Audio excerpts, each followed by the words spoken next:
2025వ సంవత్సరం పూర్తయిపోయింది. 26వ సంవత్సరంలోకి అడుగు పెట్టేస్తున్నాం. ఈ సంవత్సరంలో అంటే 2025లో పూర్తి స్థాయిలో ప్రపంచవ్యాప్తంగా దేశవ్యాప్తంగా మన వ్యక్తిత్వంగా చాలా మార్పులు మనం చూసాం. ముఖ్యంగా ప్రపంచంలో పెద్ద పెద్ద యుద్ధాలు ఇంకా జరుగుతూనే ఉన్నాయి. ఆపరేషన్ సింధూర్ మన దేశం పైన దాడిని మనం ఎలా తిరుగుదాడి చేసి అందరి నోళ్ళు మూపించామో మనం చూసాం. అదేవిధంగా మన వ్యక్తిగతంగా అంటే మనం ఇండివిజువల్గా కూడా ఈ సంవత్సరం 2025 పూర్తిగా చాలామంది చాలా నేర్చుకున్నాం, ట్రాన్స్ఫార్మ్ అయ్యాం. అదే దిశగా 2026లో ఒక నవశకాన్ని రచించాలి. 2026 వచ్చింది మన కోసం. ఇక్కడ పూర్తి స్థాయి ట్రాన్స్ఫర్మేషన్. మనం మన కోసం, మన వాళ్ళ కోసం, మన దేశం కోసం ఏ విధంగా కృషి చేస్తాం అనేది 2026లో మనం చాలా స్ట్రాంగ్గా నిర్దేశించుకోవాలి. అంతేకాదు వచ్చే 365 రోజులు, వచ్చే సంవత్సరంలో ఉన్న అన్ని డేస్ కూడా మనం ఏం చేయబోతున్నాం, ఎలాంటి లక్ష్యాలు పెట్టుకోబోతున్నాం, కొత్త శకం ఎలా రచించబోతున్నాం, కొత్త తరానికి ఎలా స్ఫూర్తినివ్వబోతున్నాం.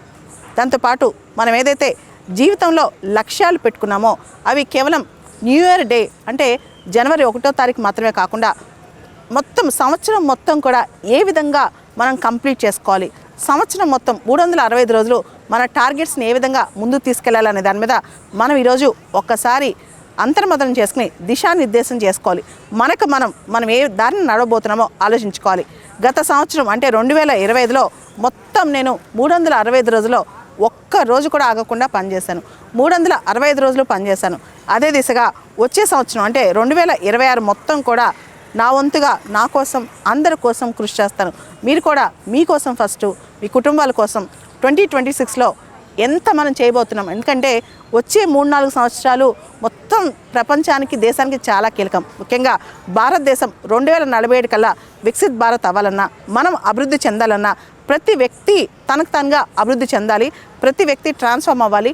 ప్రతి వ్యక్తి ముందు తనకు తాను, తన మనసుకు తను సమాధానం చెప్పుకోవాలి. ఏదో సంవత్సరాలు గడిచిపోయాయని కాదు, మన మనసుకి ఈ సంవత్సరం మొత్తం ఏం చేస్తాం, ఎంత అద్భుతంగా మనం జీవించాం, ఎన్ని కొత్త నేర్చుకున్నాం, ఎంత ప్రక్షాళన చేసుకున్నాం, మనము ఎంత మెచ్యూర్గా బిహేవ్ చేసాం, ఇవన్నీ కూడా చాలా అవసరం అన్నమాట. కాబట్టి 2026 సంవత్సరంలో ప్రతి ఒక్కళ్ళు అద్భుతంగా జీవిస్తారని, హ్యాపీగా జీవిస్తారని, ప్రశాంతంగా జీవిస్తారని, యుద్ధాలు ఆగిపోవాలని అండ్ దేశం మొత్తం సుభిక్షంగా ఉండాలని కోరుకుంటూ అందరికీ కూడా 2026 సంవత్సరం నూతన సంవత్సర శుభాకాంక్షలు.